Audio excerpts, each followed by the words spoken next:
Just as a precursor to my paper, I'll be talking a lot about, of course, because we're dealing with Piers the Plowman, a lot of not only the character Lady Mead, but what she allegorically represents, i.e. the exchange of mead, which will quickly get confusing as I use the term mead, let's say 3 or 4 times in one sentence. So every time I'm referring to the character, I will always say Lady Mead, and oftentimes I'll say the exchange of mead for the Middle English term. So, in the beginning of Passus 3 of the Vision of Piers the Plowman, the king takes Lady Mead, one of Langland's many complicated allegorical characters, into safekeeping. The king's clerk escorts Lady Mead to the king's chamber and, quote, took Mead by the middle and brought her into the chamber. This moment epitomizes Lady Mead's role in the text. The clerk takes her by the waist, an intimate move with possible sexual connotations, and guides her by the middle, a possible pun on the appropriate use of mead, possibly referring to the set of balancing on a set of scales, weighing currency in mercantile exchanges. Any discussion of Lady Mead and Piers the Plowman is, therefore, complicated by her simultaneous role as an object of sexual commodification, the embodiment of mead, and a woman. From the moment the narrator asks in Passus 2 what she was and whose wife she were, to the final time she is mentioned in Passus 4, Lady Mead thus complicates Langland's already complex narrative. Mead undergoes heavy manipulation in Passus 2 and 3, as many characters attempt to possess and or use her for their own ends. Passus 2 through 4 in particular focus on 3 facets of Lady Mead's character: her role as a sexually commodified object of exchange, her relation to Mead, and her gender. For the larger portion of Lady Mead's presence in the text, other agents use these facets of Lady Mead's character to control her. For 51 lines of Passus 3, however, Lady Mead reappropriates the process of sexual commodification and objectification, seizing the means of exchange to counter conscience's arguments and gain agency, albeit briefly. The relationship between Lady Mead's character and the exchange of mead is a primary point of interest in Passus 2 through 4. Specifically, the function, use, and potential misuse of mead is in large part responsible for Lady Mead's desirability, reputation, and treatment. The Middle English term mead, according to the Mede, refers to a reward or gift that can be given in return for service, achievement, or work. The specific definition of mead is a source of contention both in the text and among scholars. James Simpson argues that Passus 2 through 4 involve a semantic debate over the proper definition of mead, maintaining that it is, quote, a word that refuses to be tied down in any fixed way, and that can provoke exclusive and opposed definitions. Conscience's arguments demonstrate the difficulty of defining mead, as he initially defines its exchange as amoral, but is forced to redefine and even accept certain types of mead. While mead involves a gift bestowed as a reward for goods or services, the specific reward in good or service exchange can complicate matters. A king granting a royal title, for example, is a common example of mead's supposed proper use, as granting titles can help to maintain social order and even encourage loyalty among vassals. Yet, mead can also be used as a form of bribery, the service rewarded involving manipulations of the legal system. Thus, mead does not carry an intrinsic positive or negative connotation. Instead, the moral standing of mead depends upon how it is used. Lady Mead's reputation is therefore dependent upon the actions and intentions of those seeking to possess and exchange her. As an allegorical representation of mead, other characters use Lady Mead to facilitate their own ends. As Joel Kay indicates in his book Economy and Nature in the 14th century, currency was considered to be, quote, the medium and measure of all goods in exchange. Like currency, mead can serve the function of medium in exchanges. For example, mead could be used as payment for wages, providing a medium of exchange between the laborer and employer. Mead's function in this regard is particularly beneficial in facilitating exchanges that are not as well defined as a set price for a set service. For instance, a feudal lord granting land to a vassal is not exactly payment, but it does represent the exchange of a commodity, the land, for the promised service of that vessel, which is not defined or set in any specific time. Or rather, it's not just for a set period, I should say. Mead can therefore attribute an exchangeable value to the granting of a service that does not otherwise have a quantifiable price.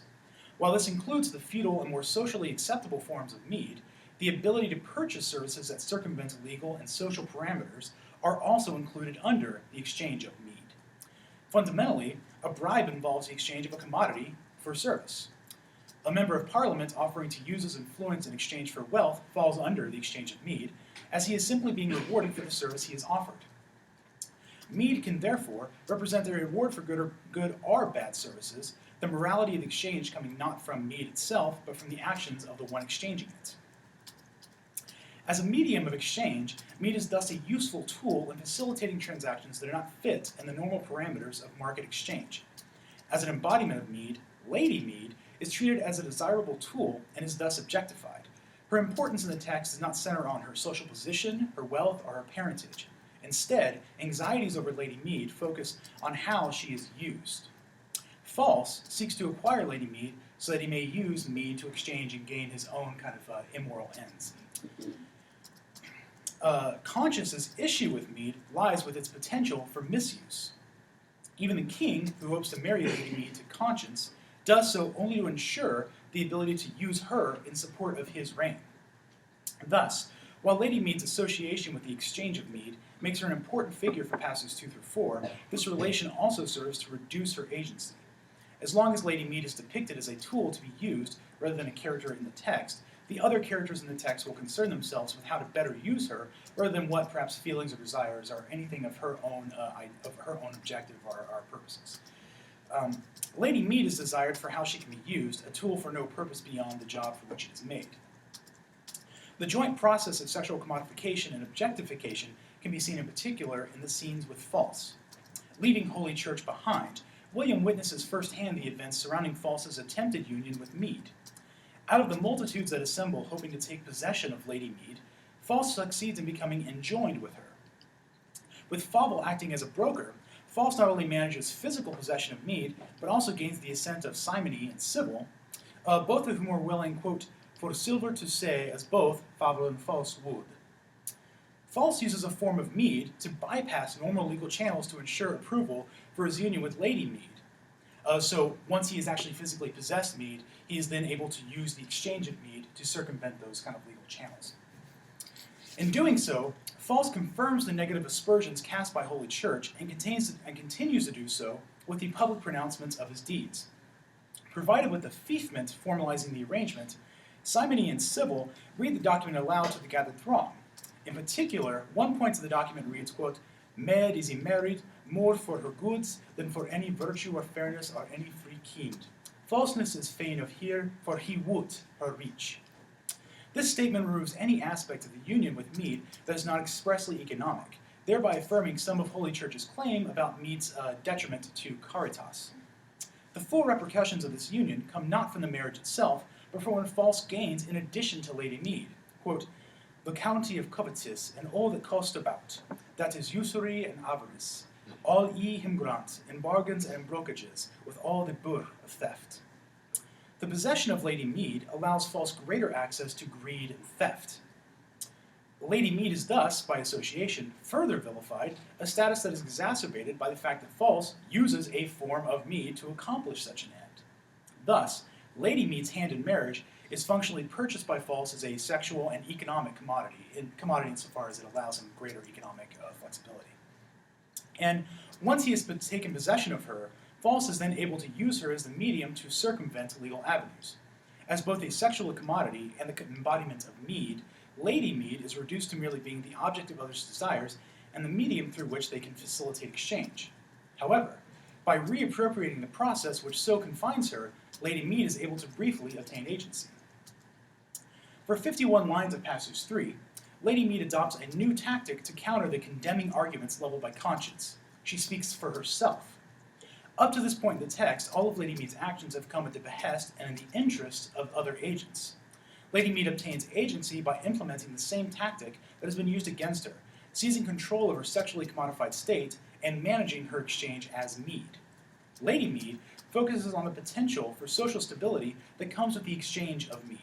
Quote, it becometh to a king that keepeth a ream, to give men meed that meekly him serveth.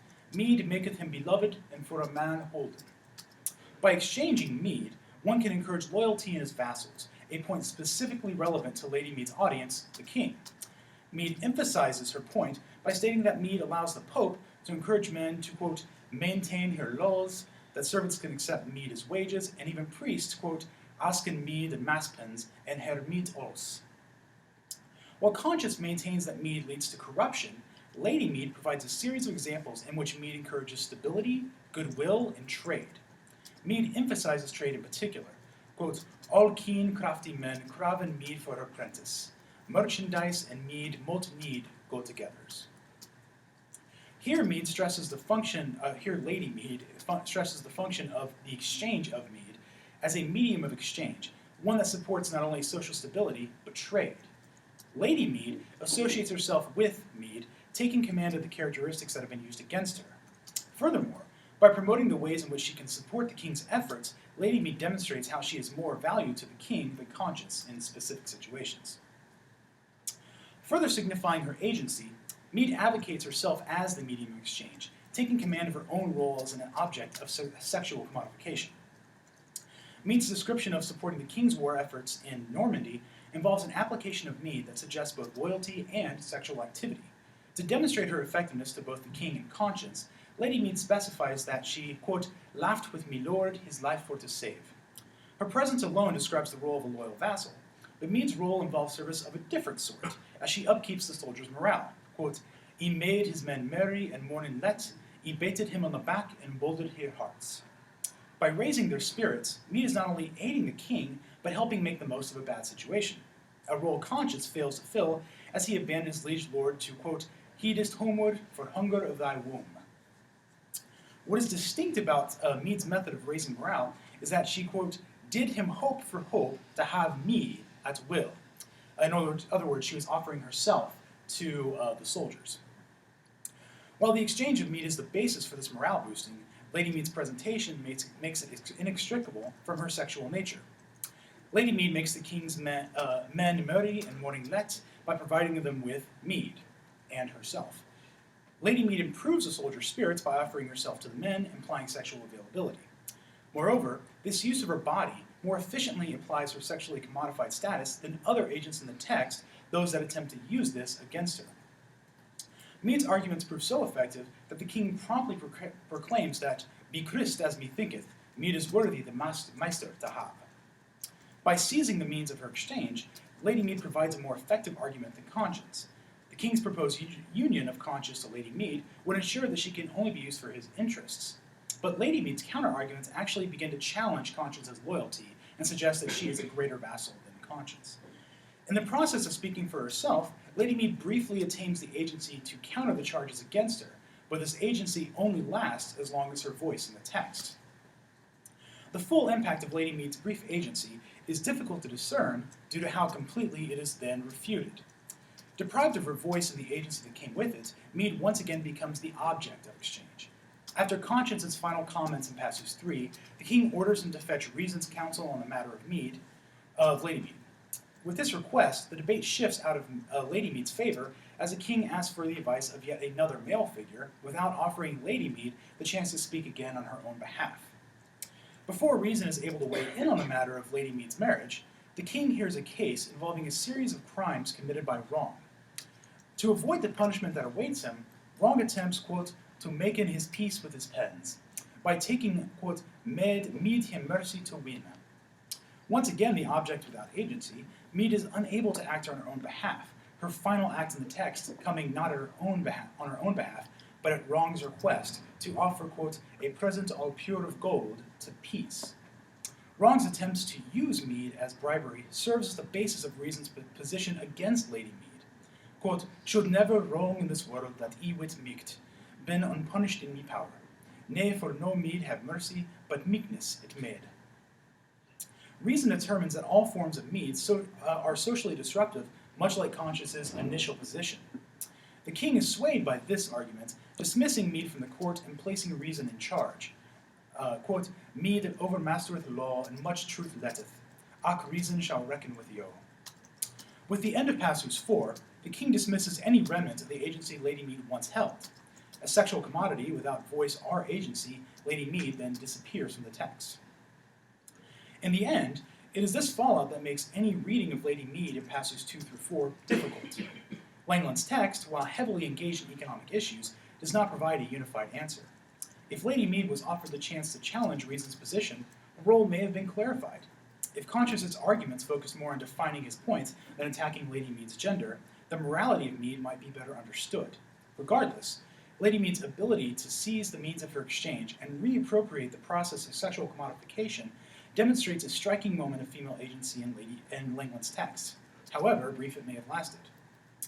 Much like other issues raised in the B text of Piers Plowman, passages 2 through 4 raise interesting questions about Lady Mead's morality and economic agency, but fails to provide hard answers to either.